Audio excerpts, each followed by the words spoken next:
προτιμάω να τελειώσει κάτι, να ολοκληρωθεί και μετά το ανακοινώνω. Και από εκεί και πέρα υπάρχουν βέβαια ανοιχτά ζητήματα σαν και αυτά που κάποιοι έθιξαν και φυσικά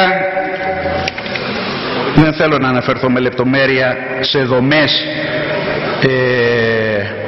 απειρχαιωμένες. Παρακαλώ να μην πετάγεστε κάποιοι από κάτω.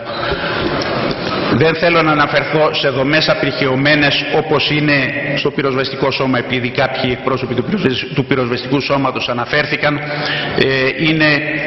Δεν πίστευα στα μάτια μου τόσο απειρχαιωμένες δομές.